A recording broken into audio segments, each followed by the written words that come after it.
Hi, everyone. I'm Kiara McKenney, and on behalf of the Applied Technology Council, I'd like to welcome you to this webinar on FEMA P-1026, Seismic Design of Rigid Wall Flexible Diaphragm Buildings, an Alternative Procedure. This webinar is brought to you by the Applied Technology Council under a contract with FEMA, the Federal Emergency Management Agency. If you haven't already, please go ahead and download the handouts using the link that's provided in the chat.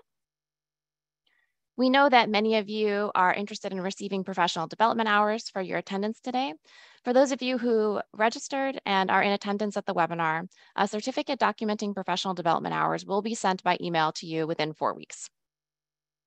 If at any time during the webinar you have questions, please go ahead and type them into the Q&A window that you can open up from in the Zoom control panel. We're planning to have a live question and answer session at the end of the webinar today. Please go ahead and submit your questions as you have them rather than waiting at the end to submit them. And we will try to get through as many questions as we can in the time allotted.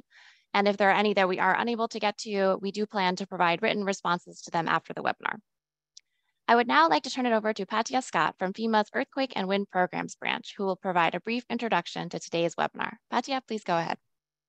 Thanks, Kiara. Good afternoon. As Kiara said, my name is Patia Scott. I'm a civil engineer for the Federal Emergency Management Agency's Earthquake and Wind Programs branch. It's my pleasure to welcome you to today's webinar. This webinar was developed for the recently updated FEMA P-1026 Seismic Design of Rigid Wall Flexible Diaphragm Buildings, an Alternate Procedure. The updated report makes its second edition since its first publication in 2015. The new report includes additional research results, improvements to the original alternate procedure, and illustrative examples. It is another technical guidance resource for design practitioners. FEMA would like to thank ATC and the project team for the great effort they put in to update FEMA P-1026 and provide this webinar. And FEMA would like to thank Dominique Kelly, chair of the project team, and delivering this webinar today. Rigid wall frame, this is so hard to say. Rigid wall flexible diaphragm buildings are a common type of construction in the US. They are potentially vulnerable if not properly designed and constructed. Such buildings suffered severe damage or even collapse in past earthquakes. The new alternate design procedure improves seismic performance of rigid wall flexible diaphragm buildings. FEMA's National Earthquake Hazard Reduction Program, which we call NEHRP, is proud to sponsor the study and the development of the report. We are glad to note that the new procedure has been approved by the 2020 NEHRP recommended seismic provisions and adopted by the ASCE 722 standard, which is also adopted by the 2024 International Building Code. Hopefully, design practitioners will soon be able to use the new procedure. FEMA NEHRP is committed to work with the engineering community to continuously support improvement for seismic design of buildings and best design practices. Thanks, Kiara. Thanks, Fatia. So now let me introduce you to your incredibly accomplished presenter today. Dominic Kelly is a senior principal at Simpson, Gumpertz, and Hager and practices out of its Waltham, Massachusetts office. He was project technical director for the development of FEMA P-1026. Dominic has more than 35 years of experience in structural engineering consulting. His practice includes design of new structures, evaluation of existing structures, repair and strengthening of structures, and structural investigations. He has been a member of ASCE SEI Seismic Code Subcommittee and NEHRP's Provision Update Committee at various times during his career. And he has been a member of the ACI 318 Building Code requirements for structural concrete for the past 20 years. I would now like to turn the webinar over to Dominic.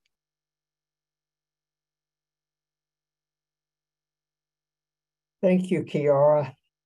I'm excited to be here today to talk about this very important building type. It's really a vital piece of infrastructure for our commerce, given that this building type houses large distribution centers, warehouses, retail space, and even suburban office parks. So it's a very popular building. If you ever look from overhead or bird's eye view, you'll see that many of these buildings are in the surrounding outlying areas of major metropolitan areas. Okay, so the learning objectives today are to understand why this document, FEMA P-1026, was originally created, and why it's now being updated, become familiar with the content of the updated report, become familiar with the alternative procedure as it was incorporated into ASCE 722, learn about the FEMA P-1026 evaluations used to develop this alternative procedure and why we think it's better than the current procedure, and then learn about how this procedure is different from the traditional procedure. Some of the shortcomings of the traditional rigid wall flexible diaphragm building design is that it uses the equivalent lateral force procedure in ASCE 7, and which is really focused on the vertical elements of the seismic force resisting system. But for most of these buildings, these rigid wall flexible diaphragm buildings, the primary seismic response is really dominated by the deformation and yielding of the horizontal flexible diaphragm. And the ELF procedure, as it's written right now, does not account for this diaphragm deformation, the diaphragm response. And so we've, and actually when we did numerical studies of the probability of collapse using FEMA P-1026 methodology, it suggested that the rigid wall flexible diaphragm buildings as they currently are designed may not meet the targeted expected performance for buildings designed in accordance with ASCE 716. So the presentation outline, I'm going to go over introductory materials, a summary of the procedure, status of the alternative procedure. Then I'll go into a description of these buildings and their performance in past earthquakes and talk a little bit about the potential issues in future earthquakes. The third part will be describe differences in seismic response of rigid wall flexible diaphragm buildings versus those of a typical building, typical multi-story building. Provide an overview to the ASCE 7 requirements for this alternative procedure, and then show a comparison of the designs using a traditional approach versus the alternative procedure. Present some of the results regarding studies justifying the alternative procedure, and then talk about recommendations for additional studies, and finally the conclusions. The second edition, the project team consisted of Mike Tong was the project officer and Bill Holmes, the technical monitor. Applied Technology ran the project. The project technical committee consisted of myself, John Lawson, Kelly Cobean, and Ben Schaefer. It's a very strong team, and with a working group consisting of Shahab and Maria, the lower right. And then we had a very strong project review panel, many of which the members were from the original first edition project team, in which the original version of that, John Lawson, he authored many of the chapters in the main body of the report, and I wrote the appendices and edited the front portions of the report. And had contributing authors who were also Andre Filatro and his student at the time, Maria Kolayu, at the time they were both from the University, SUNY Buffalo. Reviewers, once again, very similar to such as Kelly Cobean, who was then on the project technical committee this last time, and several other project review panel members, we had very good input from not only materials representatives, but also designers of this building type. The chapters in P-1026 are the introduction. These kind of match what we're going to talk about, the order in which I'm going to present things in this presentation, but slightly different. There's the introductory chapter, then a description of the rigid wall flexible diaphragm buildings and their performance in earthquakes in the past. Traditional design practice, we provide examples for both In this version, we provide examples for both not only wood diaphragm buildings, but also bare steel deck diaphragm buildings. Chapter 4 is development of the alternative procedure, how we came about in developing it. Implementation is chapter 5. How do you actually implement this procedure? And then chapter 6 is the diaphragm deflection check and how important that is. So we spent some time with that. And then chapter 7 is more of a summary chapter in which we're comparing the design results from the traditional practice versus the alternative design procedure. Chapter 8 deals with future studies for this building. And then chapter 9 is the conclusions. So the origins of this procedure really are founded in the poor performance identified in past earthquakes. Very early on studies and observations linked the performance of these buildings really to their diaphragm and how well their diaphragm performed, responded, and was connected to the exterior walls. There were some who went so far as to make alternative recommendations that focused on that diaphragm deformation and the diaphragm response.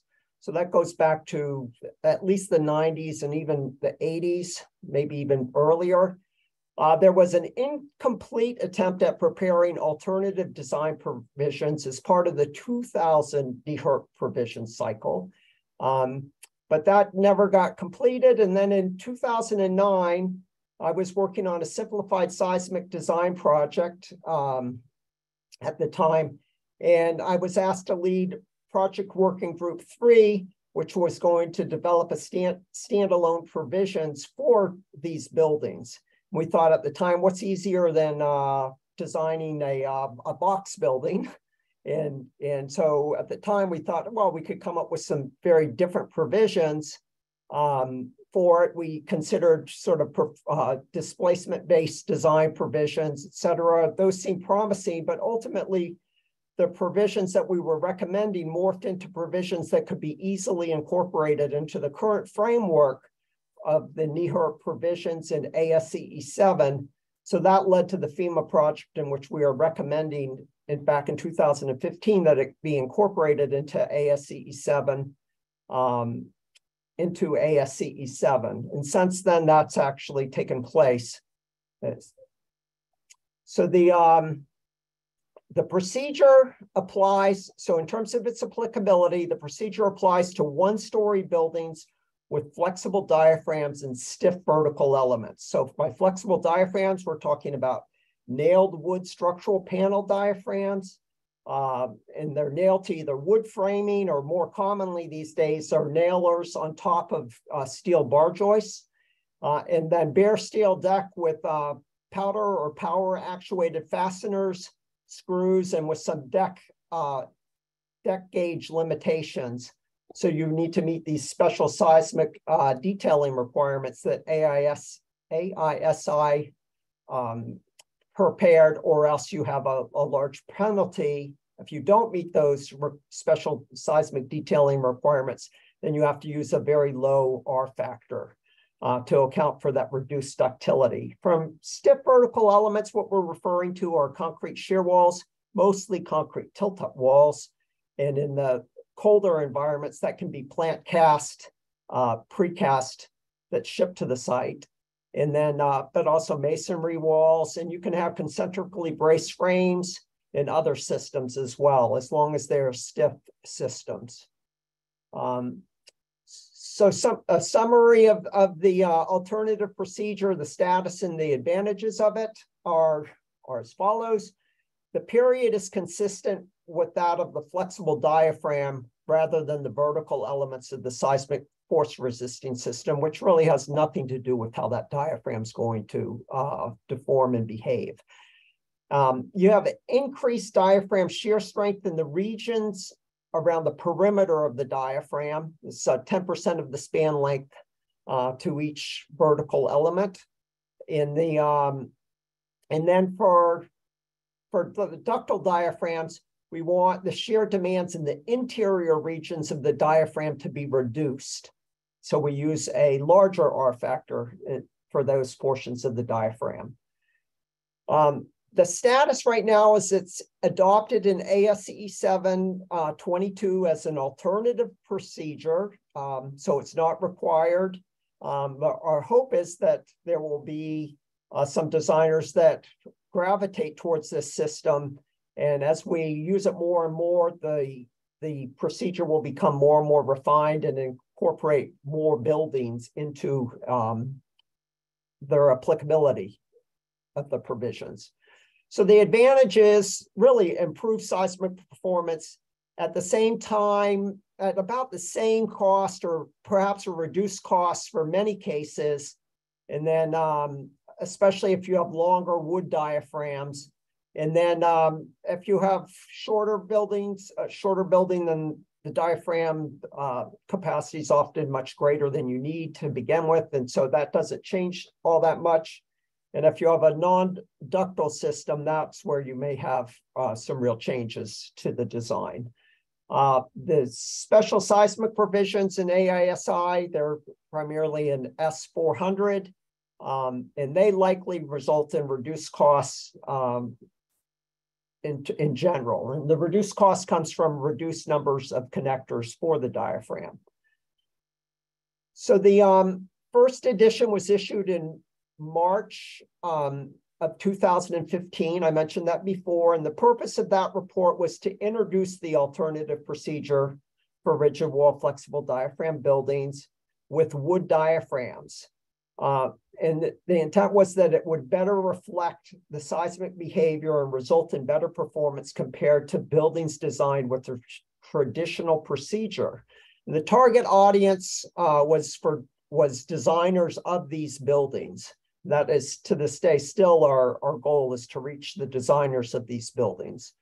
The updated report amends the design methodology for consistency with the provisions in ASCE 7. There are a couple key changes that were made when it was introduced to ASCE 7 relative to the original form. There are new numerical studies that address the bare steel deck diaphragms based on new research. And so we now incorporate or allow steel decks in this to use this procedure for the design of steel diaphragms. It's bare steel deck diaphragms. We have expanded design examples. Mostly we've added examples that include bare steel deck diaphragms. We did updates to the wood diaphragm numerical studies to reflect a greater range of archetype buildings. Specifically, we were expanding the range of wall weights and wall heights in those studies. And then we had updated discussions of interest to the user, including a series of recommendations for very detailed recommendations for future studies. So the reason why bare steel deck diaphragms were not allowed in 2015 is we had concerns about the ductility of the connectors, and we only had a limited number of tests regarding the connectors. And those tests that we did have showed that there was limited ductility and deformation capacity, raising questions regarding the potential for performance. At the time, we did know that the PAFs and screws would behave better than the welds and button punches, but we really weren't convinced that we knew enough about how they would behave to incorporate it into the document. So what changed? So what really changed is the additional study by Ben Schaefer and his colleagues. And they included some very good additional connection tests for these steel fasteners that solved some of the issues with the original testing. And then they did some detailed three-dimensional nonlinear response history analyses that were very essential for understanding the overall behavior of the steel deck, and to realize, it helped us realize just how different the steel deck behaves compared to the wood deck diaphragm. What are those differences? And I'll talk about those later. And then it led to the ductile detailing provisions in ASCE. So the purpose of the report, of this updated report, is to present the alternative seismic procedure as it's incorporated into ASCE 7. The primary audience is still practicing design engineers that are designing this type of building. And the intention is to convey design principles to these engineers so that they improve the seismic performance of these buildings compared to how they were designing them using the traditional approach. So at this point, I'd like to do, Kiara is going to do a poll. Great. So this question is about your relationship with rigid wall flexible diaphragm buildings. So are you a structural designer? Are you an architect? Are you an evaluator of existing buildings? Are you an owner of a rigid wall flexible diaphragm building? Or are you just a big fan that doesn't fit under one of these other options? So it looks like about more than 2/3 of you have already responded. I'll give you a couple more seconds. Hopefully this is an easy one for you. All right, great. So Dominic, can you see the results? So the results are very good. It looks like I am reaching structural designers with this seminar. Looks like some evaluators of existing buildings. We've talked a little bit about how this procedure might be adapted to existing buildings by doing some renailing, et cetera. Some of the principles you could incorporate it possibly if you do a re-roofing as part of the upgrade. And then a few owners' representatives, that's always good. It's good for them to hear how because they could have a big influence on how these buildings are designed in the future. Okay, thank you very much. Great, I just closed the poll. Okay. So what are these buildings? What they are is they're a classic ones like this, probably a distribution center shown on the right. You see a wood panelized roof system on steel bar joists, a wood panel diaphragm. And then you see on the left, those are actually plant cast, precast panels. They look a lot like tilt-up panels here, but in the Northeast where we have cold weather, they tend to be cast in a precast plant and shipped to the site and then erected. So, so primarily precast concrete, either site cast or plant cast, and then lifted into place. You can have masonry walls and other walls. Cast in place walls are probably very unlikely. And then they will often have brace frames in them. And you combine that with the flexible diaphragm, you get the rigid wall flexible diaphragm building. So how have these buildings performed in the past? So starting really with the Anchorage earthquake, we saw several collapses of this building, and then all of the sort of major earthquakes that followed it, such as the San Fernando earthquake, Morgan Hill earthquake, Whittier Narrows, Loma Prieta, Landers, Big Bear, and Northridge. There were additional failures, and many of those failures, as you see here, have to do with detachment and then partial collapse of the roof structure. So the roof was no longer attached to the wall system, to the walls, that is. And so there's a lot of focus on this poor out-of-plane wall anchorage due to, in part due to cross-grain bending and too low an anchorage design force. And that led to many code changes that made very specific improvements to the design of these structures. This chart, this image figure prepared by John Lawson is very useful for looking at how these design of these connections, the wall anchorage has evolved with time. So if you look at starting with the San Fernando earthquake, is when we saw the addition of the design for wall ties, cross ties. Wall ties and cross ties were now required. You no longer could use wood cross grain bending. And then sub-diaphragms were introduced in the mid-1970s, then Loma Prieta. And also following that earthquake, the anchorage force was increased. And then in the after the Loma Prieta earthquake, we had another bump in the wall anchorage force. And then Northridge happened, and we had another bump in the wall anchorage force.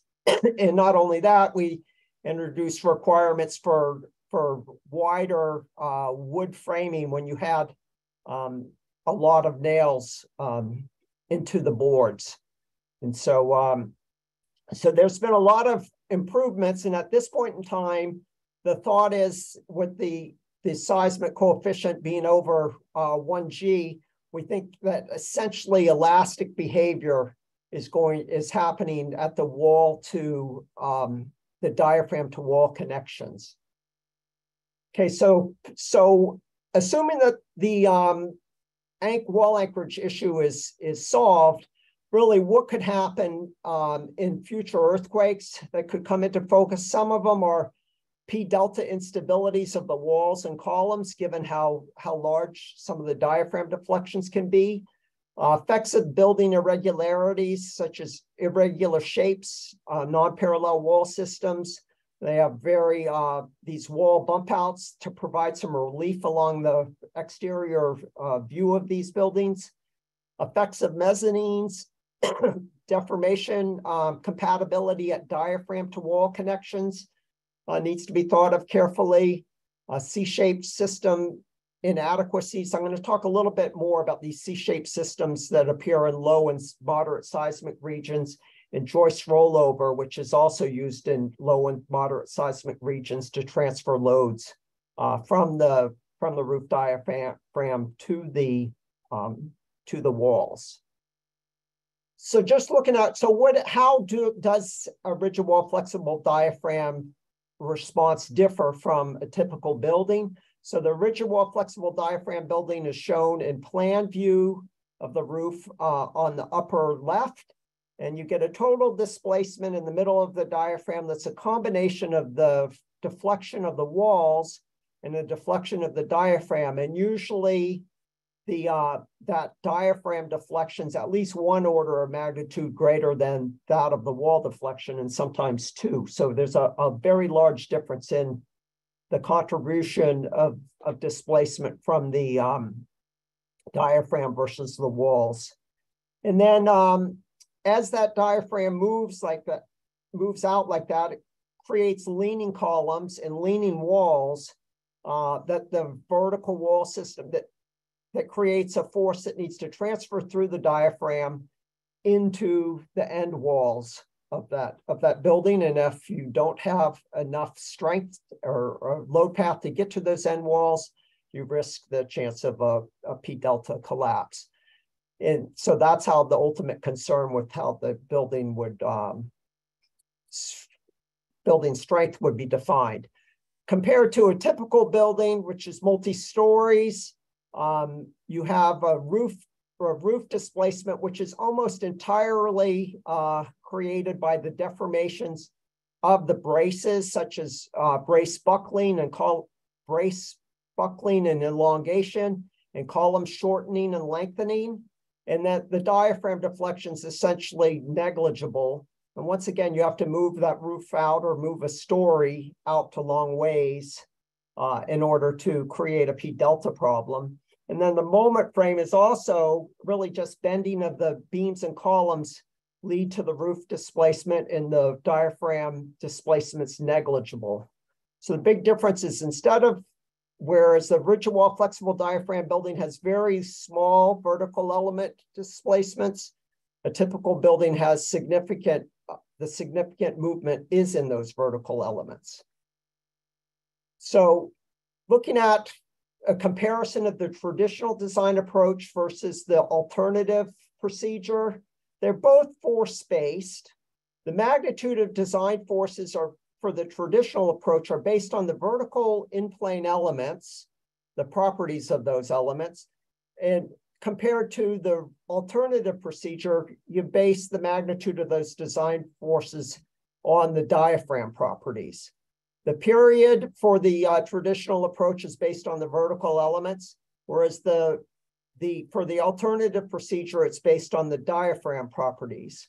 And the response coefficient for the traditional approach is based on the vertical elements, and whereas in the alternative procedure, using an R of diaphragm, And then diaphragm yielding is not addressed in the traditional approach, and it's specifically addressed by strengthening the end regions of the diaphragm, which tends to move the yielding to the interior portions of the diaphragm.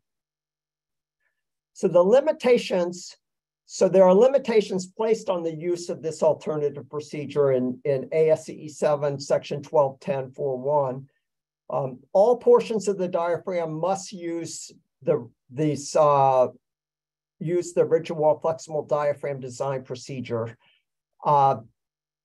Your wood structural panel diaphragms need to be on wood framing or nailers, and you design those in accordance with the NDS special design provisions for wind and seismic.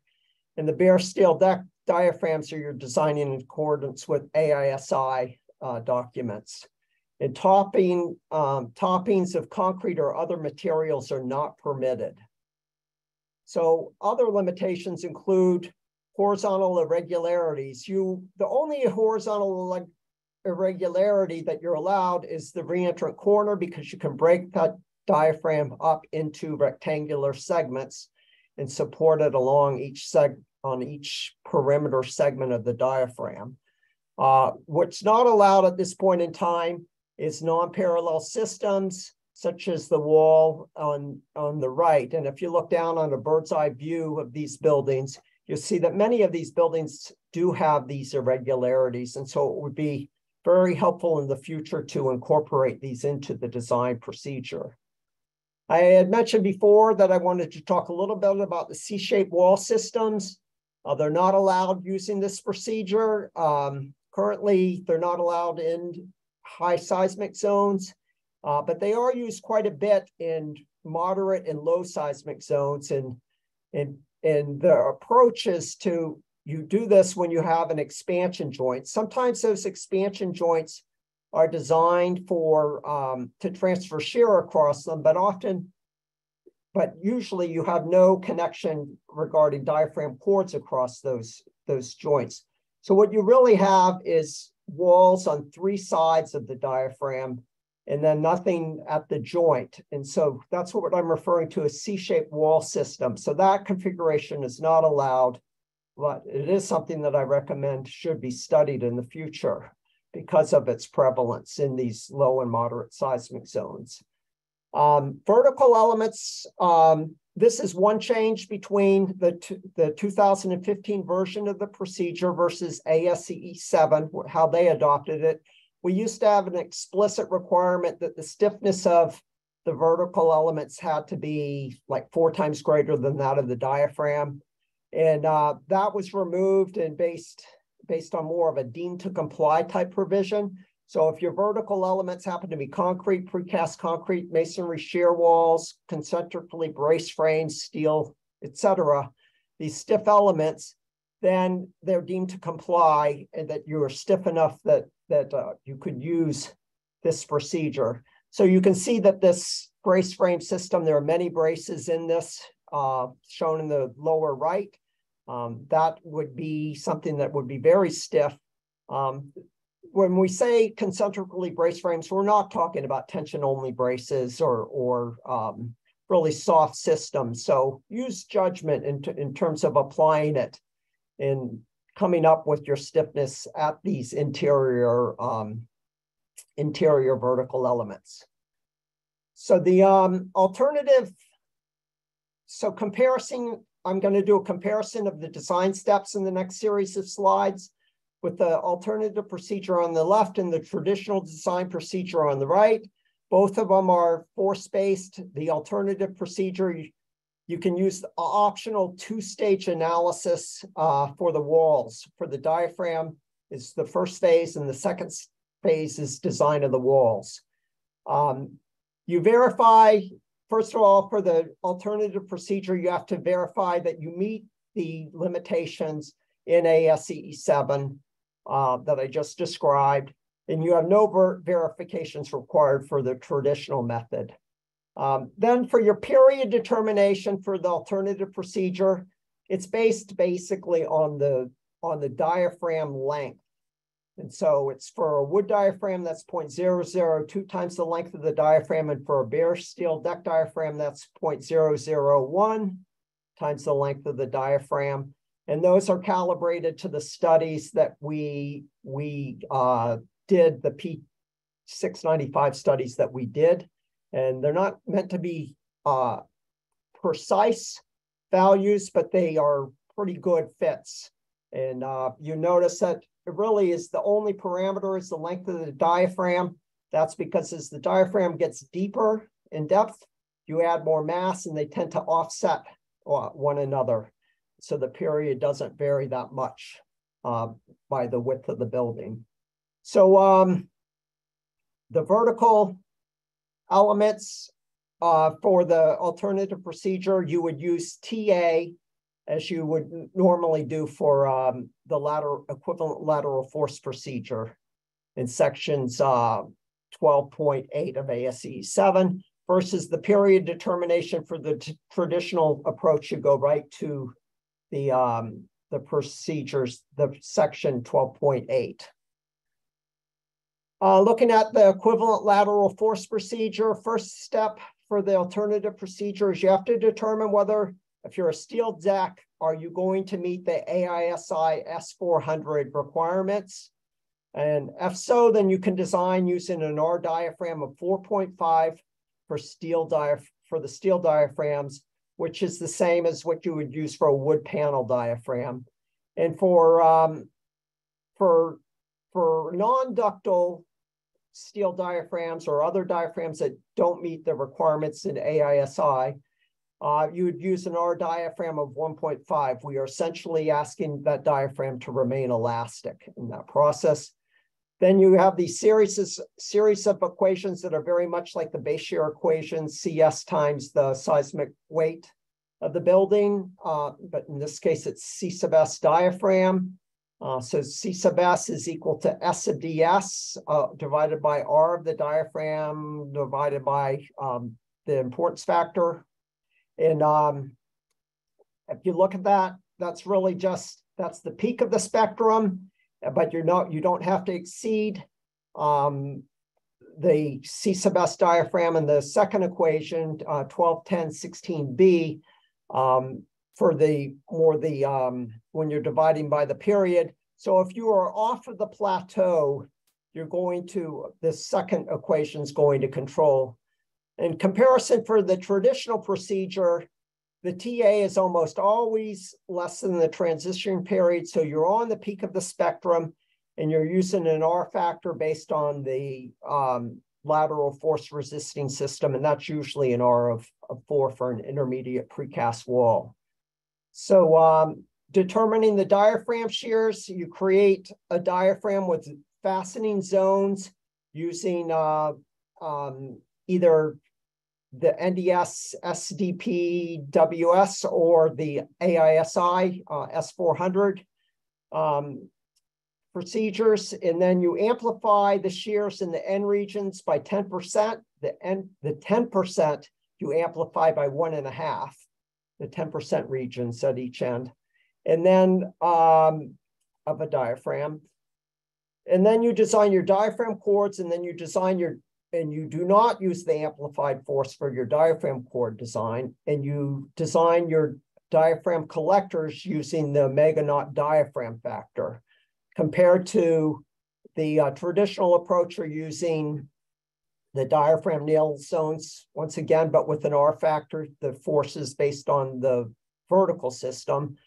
You then design the diaphragm chords much in the same way, but you have a different force level. And then you design the diaphragm collectors and their attachments to vertical elements for forces amplified by omega naught instead of omega naught of the diaphragm.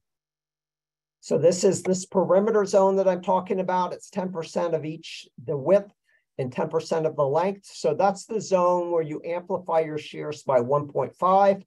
That creates an R factor equivalent of 3. And in the shears in the middle, you're designing for an R factor of about 4.5. And that compares to an intermediate precast system, which is usually 4. But the big difference is, especially for wood diaphragms, you're not generally on the peak of the spectrum for a longer diaphragm. So determining the wall, so in terms of determining the wall shears, if you use the optional two-stage analysis method, you're going to amplify the forces from the diaphragm by R diaphragm over R times R of the vertical system times rho, but not less than 1. And then you're going to determine your wall shear from the mass tributary to that in-plane wall, not the diaphragm force coming from in, but just the mass of the walls that are acting in plane. You add that load using the base shear coefficient based on R and T sub A. And versus for the traditional system, you would use just R for the building and TA and the diaphragm forces that came into that wall. So in terms of, you then compare how deflections are treated. The deflections are explicitly treated in this alternative procedure. You have to calculate your diaphragm deflections and your vertical element deflections, and then amplify them using C sub D diaphragm, and amplify the vertical elements using C sub D for the vertical element, and check that deflection and drift per section 1212, and check for P delta stability. And for the traditional procedure, I'm not sure that diaphragm deflections are always calculated. I think they're assumed to be okay. Technically, they should be calculated and added to the vertical element deflections. You'd amplify the deflections by C sub D, and you check deflection and drift per section 1212, and check for P delta stability. So and then for the top of wall anchorage, nothing's different about this procedure compared to the traditional procedure. The vertical element designs, using this alternative procedure I've already mentioned, you're allowed to do the two-stage analysis method in 12.2.3.4. It's much like the two-stage analysis procedure for a multi-story building with a flexible upper portion and a stiff lower portion. But in this case, your flexible portion is your diaphragm portion, and the stiff portion are the in-plane walls, the in-plane vertical elements, so the stiff portion. Another poll question, Kiara? Great. So I just launched it. Which type of diaphragms for rigid wall flexible diaphragm buildings are you more likely to encounter in your work? So you can select between wood diaphragms, bare steel deck, a mix of the two, or another type that's not wood or steel. It looks like already more than half of people have answered. So go ahead and get in your votes in the next couple seconds. Don't worry, your PDH does not depend on your answering of this poll question. All right, Dominic, looks like most people have answered, so I'm gonna go ahead and share their results. Can you see them? So not surprising, a lot of bare steel deck diaphragms. I think that what we're seeing today is a lot of bare steel. Almost all the steel decks designed east of the Rocky Mountains are steel deck. And then the wood diaphragms are really out west and the southwest and northwest. And then there's a mix. The one thing that has happened during my career is that the number of steel deck diaphragms being constructed out in the west has increased. And that's probably why there's quite a few of you that are mix of both bare steel deck and wood steel deck diaphragms. Okay, thank you. So what I'm moving towards next is the examples. Looking at a traditional design example and the alternative approach examples. I'm looking at the same building many times, with just different variations. This is a 400-foot long building, 200 feet deep, and it's a structural panel diaphragm. The roof is 30 feet tall and the top of wall is 33 feet above the floor slab. And then the roof dead load, 12 pounds per square foot. We have 1/2 inch OSB and wide rib steel deck, type B deck for the steel deck options. This is the high seismic zone, which is defined as S sub DS equal to 1 and S sub D1 equal to 0.6, risk category 2 and seismic design category D. We have a redundancy factor of 1 and the design, it's designed as an intermediate precast concrete shear wall, R of 4, omega naught of 2.5 and CD of 4. So for the traditional approach, we're just using those values that I just mentioned. But for the alternative procedure, we're using R diaphragm of 4.5 for the wood structural panels and the bare steel deck diaphragms that meet the special seismic detailing requirements. And then we use 1.5 for the bare steel decks that don't meet those requirements. So that's the welded connectors.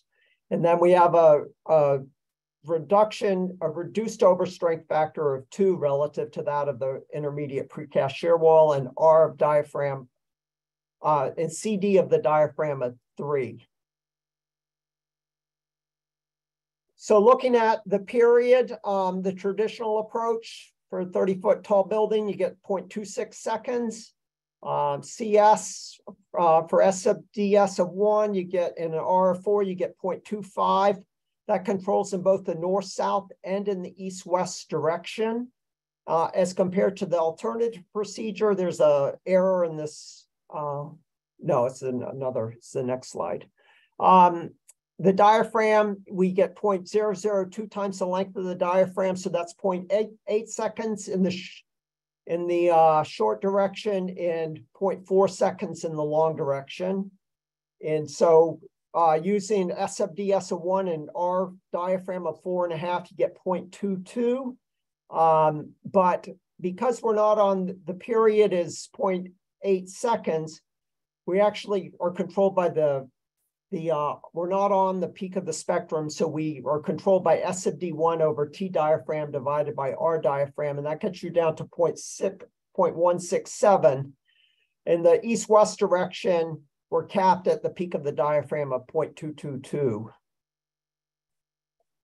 Okay, looking at just as a comparison of the forces. So the forces for the alternative procedure in the short direction are significantly lower than that of the traditional procedure, and yet in the longitudinal direction, they're both very similar, and that's because both periods are on top of this peak of the spectrum. You convert those to shears. The shears are a little bit less in the longitudinal direction, but in the short direction, the shears are much lower. But that's prior to amplifying the shears at the ends. So when you amplify the shears at the end, your shears are both at around 1655, right in that range. So they're essentially equal for the short direction. And so then you go to a nailing zones, you create nailing zones for those different shear values. Both of them, you end up at nailing zone 6, which had a capacity of 1289 pounds per linear foot. For the alternative procedure, we did not use zones 4 and 5 because zones 3 were extended closer to the boundaries. As we'll see in the pictures, the next picture will show that better. So comparing the layout, the nailing pattern for the traditional approach, combining both the requirements for both directions, you can see traditionally we would use many more nailing zones than we would for this alternative procedure.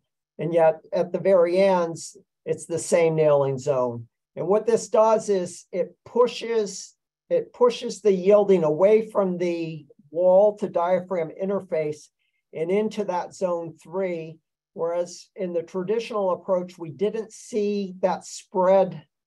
We didn't see nearly as much spread of the yielding in the nonlinear analyses that we did. Looking at the bare steel deck example, we now have the traditional design is going to be the same. You're at a CS of 0.25, so FPX is 0.25 WPX in both directions. And then for the alternative procedure, we have 0.1 times the diaphragm length for a bare deck diaphragm. This is an error for the second row here. The 0.002 should be 0.001. So we end up with 0.4 seconds and 0.2 seconds. Both of those are on the peak of the spectrum. And so we have an FPX of 0.222 WPX.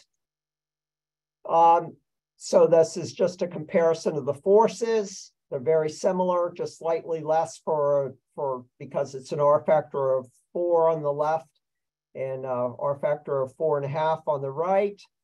And then we have this is prior to amplifying the shears. They're very similar shears, slightly less for the alternative procedure. But then when you add the amplified shears to the end zones, you end up having larger shears in the end zones. So you can see because you're up on the peak of the spectrum, you're less likely to be have a reduction in connectors, though it's really unclear where you'd end up in this case. So just talking a little bit about these decks, these steel decks, they're 36, they cover 36 inches wide. In the West Coast, they primarily use the interlocking side laps. In the eastern US or east of the Rockies, it's almost exclusively nested side lap decks. And so just looking at the pattern, how it works, there's slight differences in the pattern. Interlocking deck, you'll notice values for the same pattern will show up a little bit larger in tables, and that's because you get an extra weld per deck sheet because you're welding on both sides of the interlock.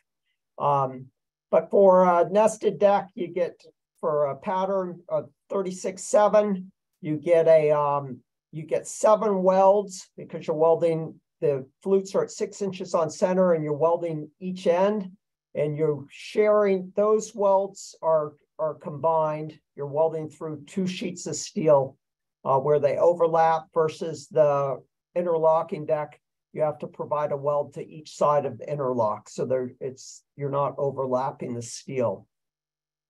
Looking at the zones that are used, the zones right now, the thing to take away are we use zones 22 gauge, 20, and 18 gauge. We use 3 zones. Generally, you use fewer zones for a steel deck, bare steel deck, than you do for wood panel diaphragms. And in general, you try and avoid such large multiple changes in deck size. Maybe 1 change in deck size is normal. For this, we use 3 zones for the traditional design, and we use 4 zones for the alternative procedure. Primarily in this example, we're using this to demonstrate the differences in the design. So the traditional design is up in the upper left. And what you notice is that the zone 1 is extended for the alternative procedure, but we end up with a higher zone at the ends in this procedure. So really you have fewer connectors in the middle of the diaphragm and more connectors on the end of the diaphragm for this case. So now I'm going to talk a little bit about the non-ductile welded diaphragm. These are side laps or top arc seam welds and button punches. These are all 20 gauge deck. And the traditional approach, you end up with a force level of 1653 pounds per foot and 2253. That results in, but in the, with an R, this is with an R of 1.5 for the alternative procedure. You see, instead of values like 1653, you're up at 6,000 pounds per linear foot for this alternative procedure. And the reality is it just doesn't make sense to do a welded steel deck when you are at this point in time, because the values are so high. And so I think that there will be a gradual shift towards using more PAFs and screw fasteners. So the looking at a zone layout for welded and button punch, this is just to demonstrate how you would do it. Zone 3, zone 2, normally in practice, you wouldn't do such a small zone 2. You just extend zone 3 if you had to in that case. So let's move to the design of the chord forces. This really doesn't change much. It's just WL squared over 8B. And so using the traditional procedure, you have slightly higher force with an R of 5. You end up with an angle of 5 by 5 by 5/8 compared to the alternative procedure with a wood panel. So this had the much lower forces.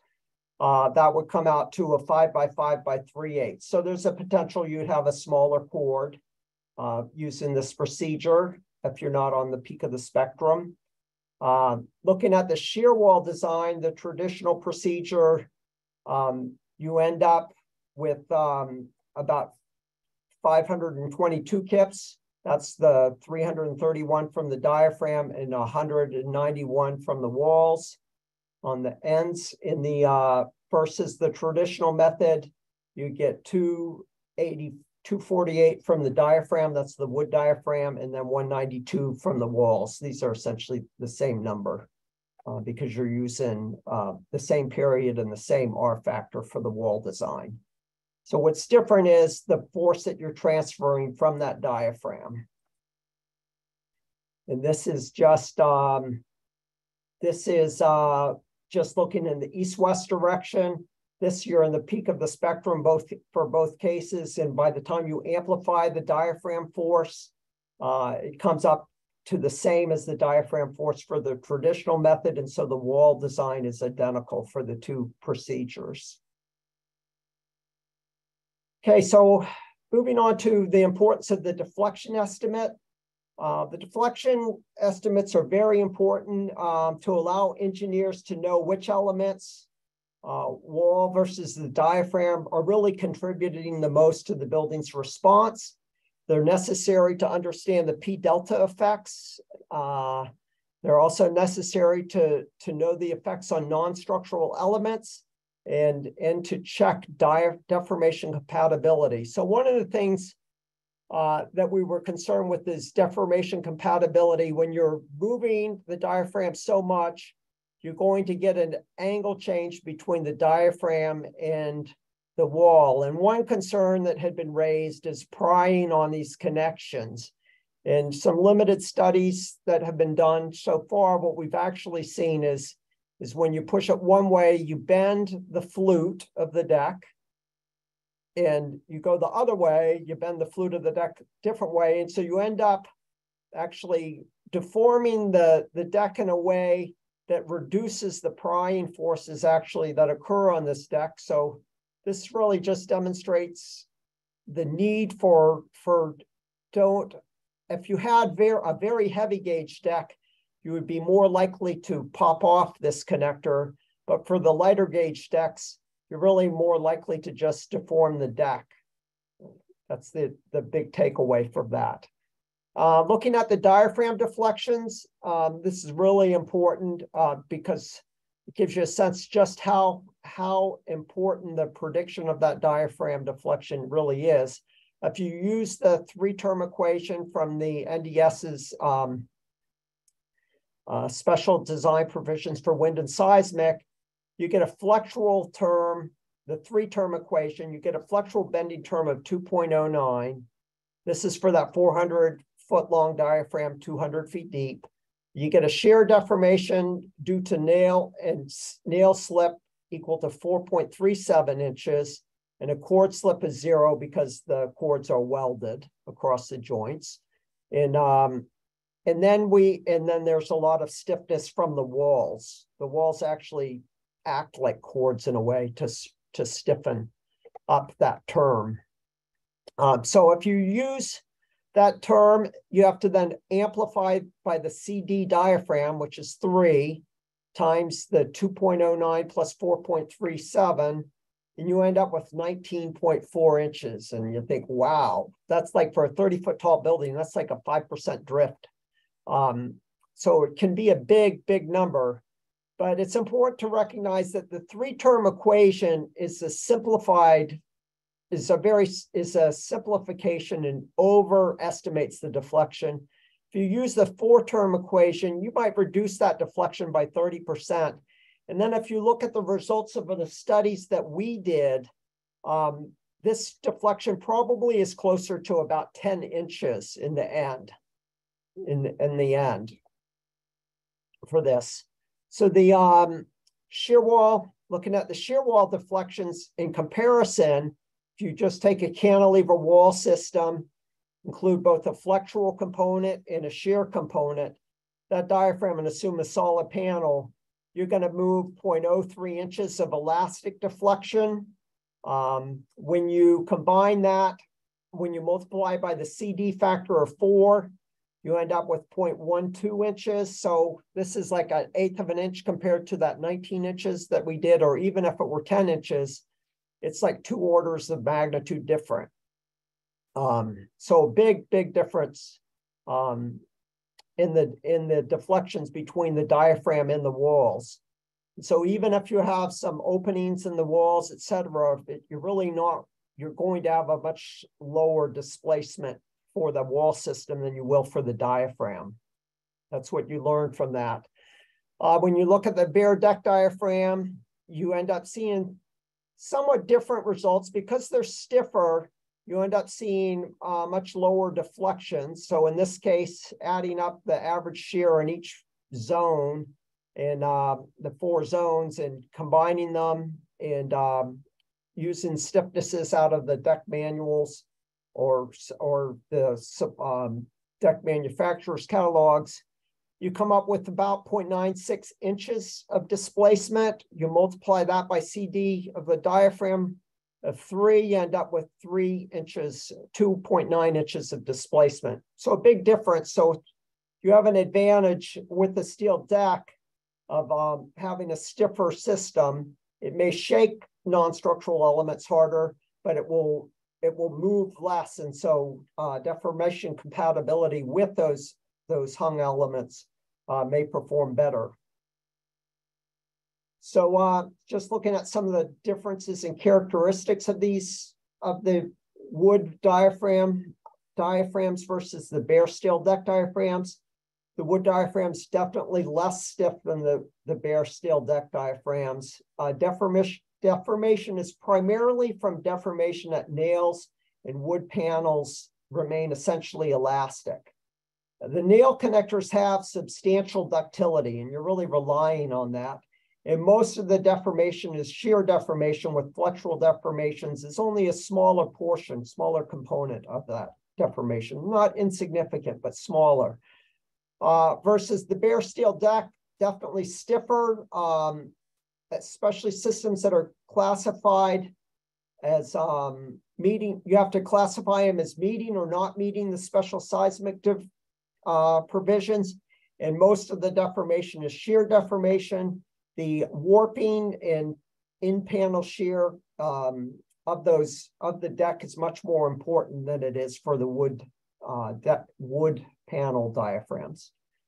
So the special provisions include not only prescriptive provisions to meet special seismic design detailing. It's really saying use PAFs and screws, but it also provides a method for connections to be qualified through testing and principles of mechanics.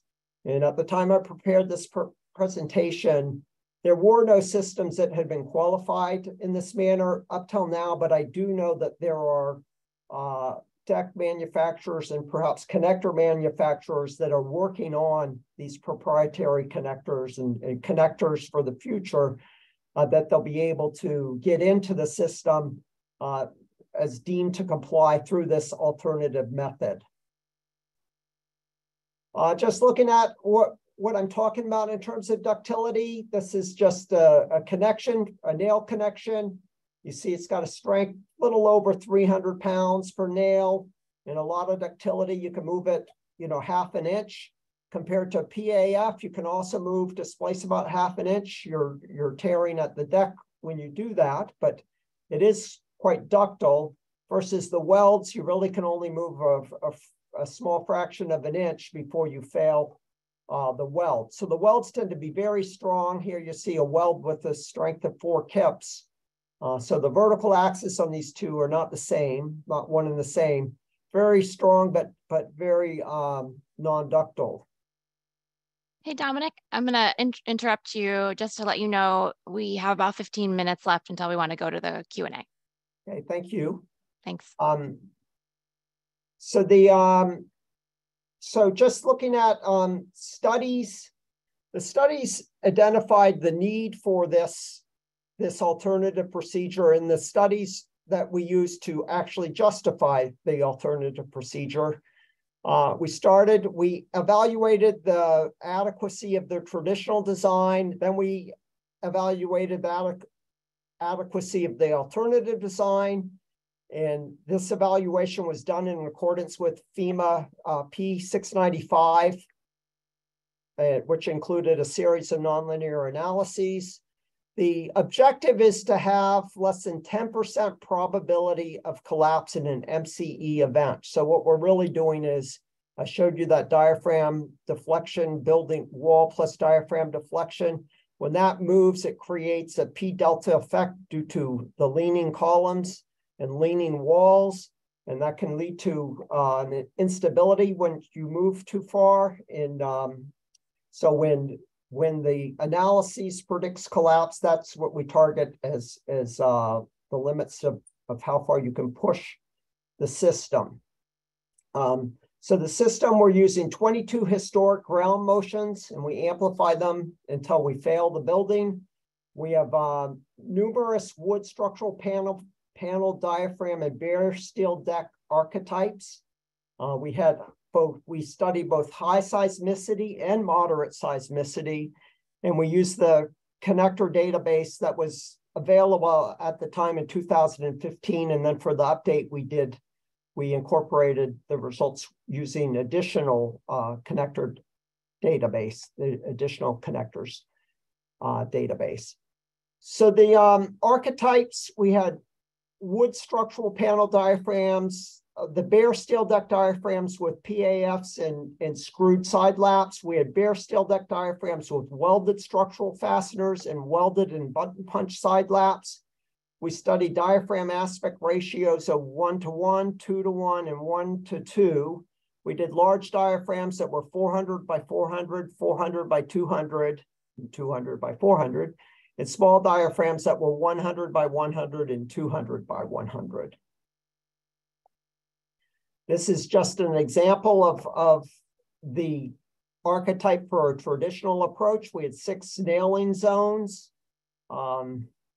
I discussed other details of this earlier when we went into the design example. So we took the connector database. We used those results in a diaphragm submodel, I'll call it, where we were modeling each connector. And from that, we determined springs. And then we created a simplified building model that consisted of masses in those springs from those subdiaphragm models. And then also we had some masses in springs along the height of the wall as well. And then the stiffness of the end walls and the mass of the end walls. So the evaluation findings were that smaller wood structural panel diaphragm, rigid wall, flexible diaphragm building performance groups failed the procedure. So the smaller wood diaphragm buildings, both the large and small bare deck rigid wall flexible diaphragm buildings failed the procedure. So the traditional procedure didn't work.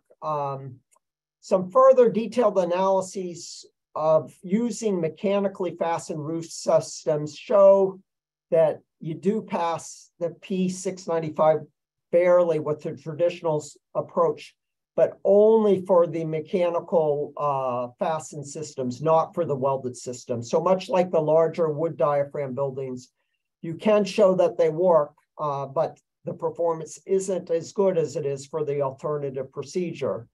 An R factor for these non-ductile systems, an R factor resulting in nearly elastic behavior is required.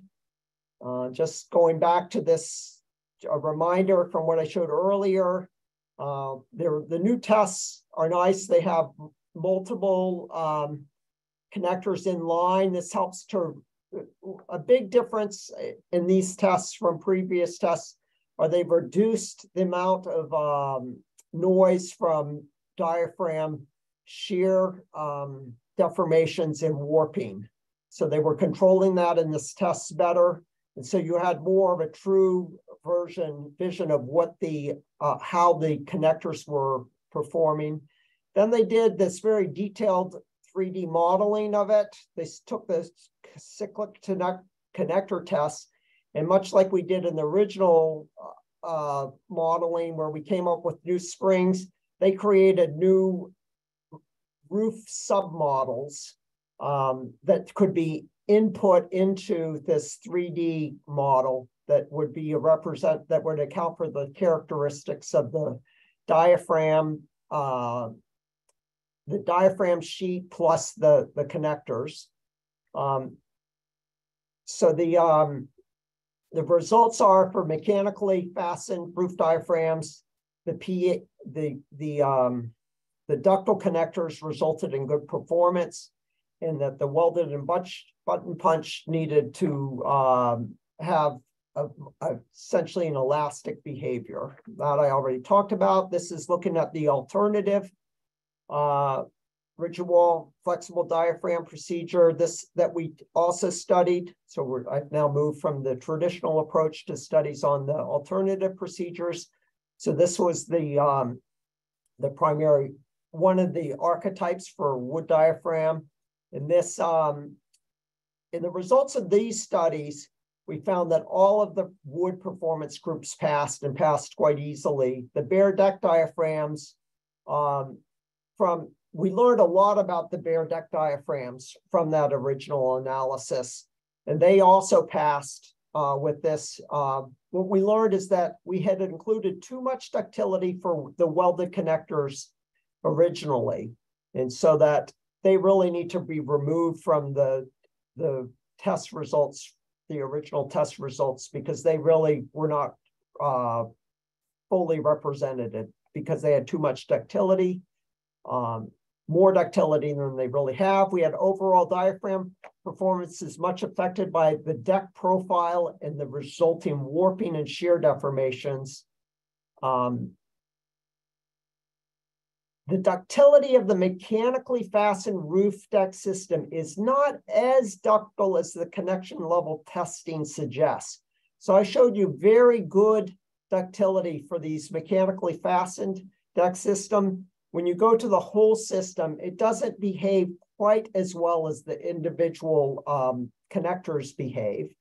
The detriment in ductility for welded deck systems is not quite as bad as the more recent welding tests suggested. So it's somewhere in between what we had used the first time around and then those that Ben Schaefer's group had used the second time around. The impact of damage to side lap connectors is more favorable to the overall shear deformation response than damage to the structural connectors. So if you have an option of controlling whether the side laps fail or whether the structural fasteners fail, it's better or more favorable to have yielding of the side laps. And then welded steel decks should be removed from the, I already talked about this last bullet. And so based on this, so I've talked about this, the results just showed justified using an R of 4.5 in the alternative procedure for the mechanically fastened steel decks.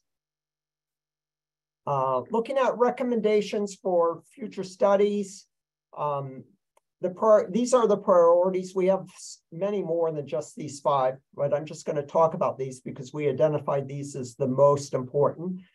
The applicability to buildings with lightweight enclosures, such as steel bracing systems and other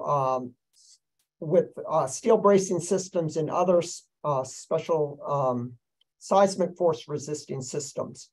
So what we want to know is, could you use this system with a lightweight wall system? So it would be, and with a vertical element that's maybe not so rigid in the end.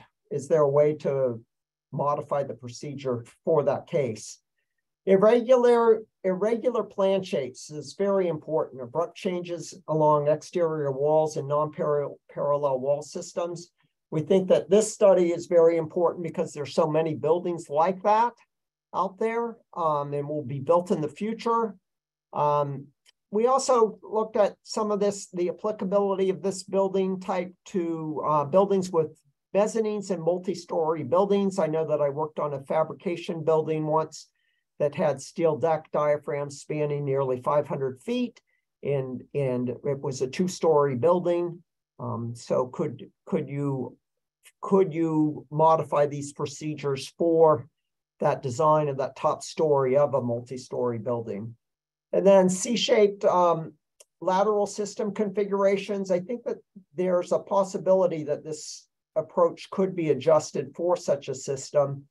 And then the last one was joist seat rollover for shear transfer. So both the 4th and 5th are really focused on low and moderate seismic zones because this joist rollover really isn't used out in California or out in the West. So it's basically transferring the diaphragms connected to that cord, and then that cord is welded to the top of the joist, and then you have to transfer the force through that joist seat in what we call joist rollover. And so I think some more studies on when is it appropriate and when is it not appropriate to use joist rollover as a topic for future study. So in conclusion, FEMA 1026 provides guidance on implementation of the alternative rigid wall flexible diaphragm procedure that is now included in ASCE 7. It's relatively simple to use and is based on dynamic response of the building being a function of the flexible diaphragm and yielding and energy dissipation within that diaphragm. And that FEMA P-695 collapse assessments demonstrate that this procedure results in improved seismic performance. And our hope is that this alternative procedure becomes the required procedure in some future edition of ASCE 7, and that the current disconnect that allows the use of the traditional design procedure with bare steel deck diaphragm not meeting the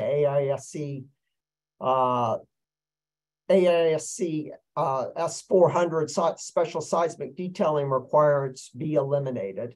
And so this would be, the hope is for a shift towards more ductile type connections. Okay, thank you very much. Great, thanks, Dominic. We've gotten a lot of really, really great questions. And oh, Dominic, you can't go away so quickly. We're about to do the Q&A. Okay. You can't sneak off yet. But before we dive into the Q&A, I'm just going to go over a couple logistical things because we get a lot of questions about these items. So for PDH certificates, if you registered and you're attending live, you should receive a PDH certificate within 4 weeks. If you're watching the recording, you will not receive a PDH certificate, I'm sorry.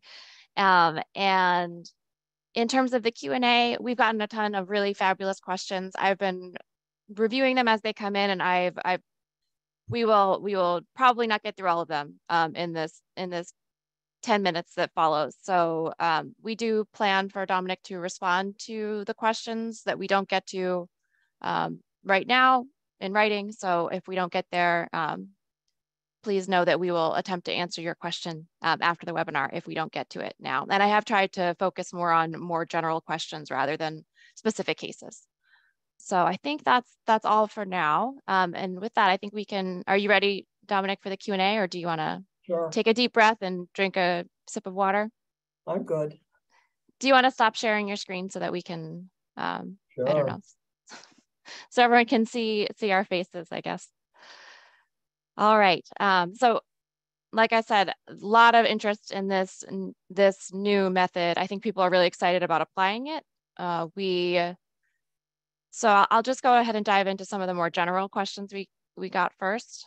Okay. So one question was, is it possible to use this procedure in some capacity if you're evaluating an existing building or designing a retrofit of an existing rigid wall, flexible diaphragm building within those limitations?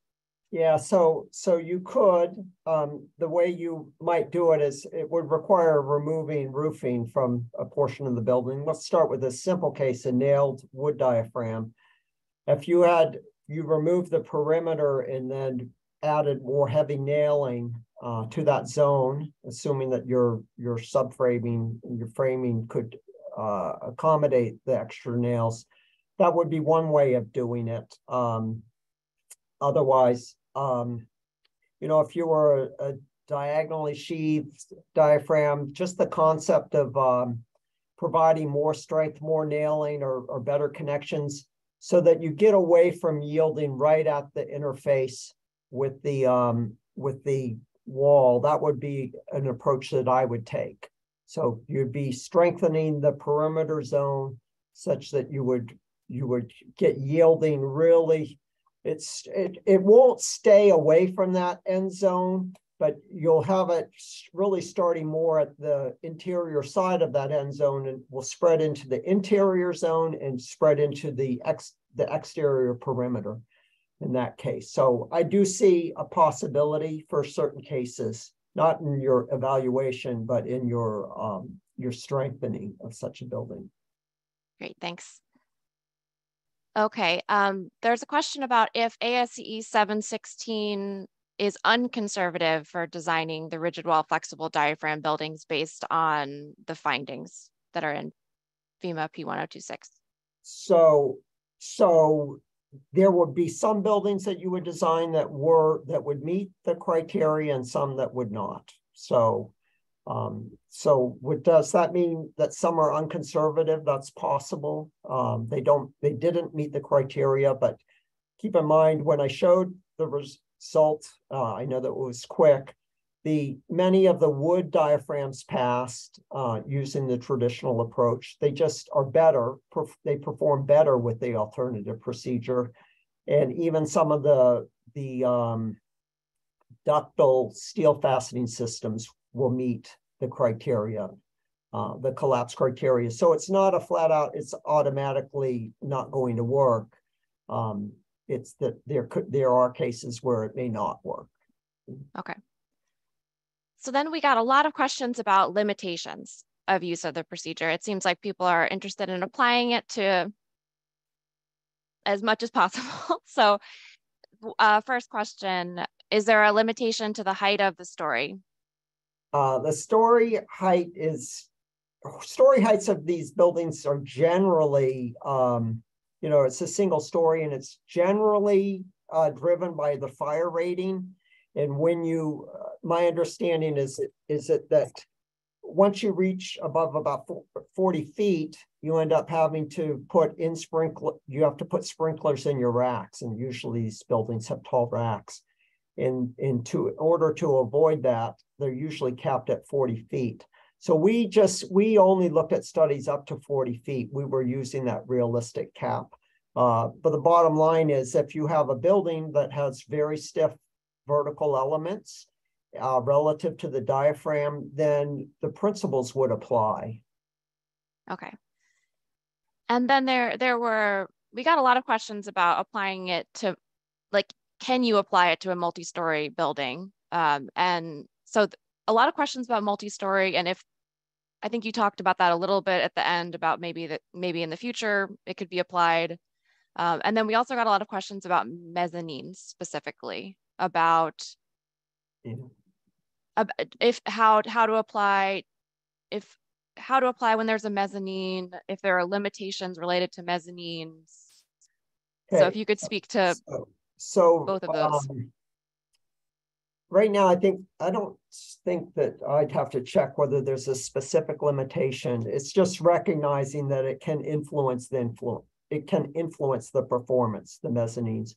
And we haven't studied that at this point in time. But I think it's very reasonable to make judgments depending on where that mezzanine is situated in the building and how it's connected to the wall systems or the columns, et cetera. I think you can use judgment to determine whether or not you would want to limit its applicability. But I could see many cases where I would not limit its applicability. To go back to the first question for a multi-story building, if you have a multi-story building, we're usually not talking a very tall building. We're talking sort of maybe a 2 or 3 story building. I do see a possibility of doing that. You would have to, we haven't studied that at this point in time, but very much, I had done a detailed nonlinear analysis of a building, as I mentioned many years ago, where it's a 2-story building and we had columns that came up, but not many, the very large open space for the middle, like 400 feet. And then we had, I think the building was 500 feet long. And then we had some braces in those end zones, those end 50 feet zones on each side. And in that case, we were looking at the diaphragm displacements and considering how it affected columns and the column splices in that zone.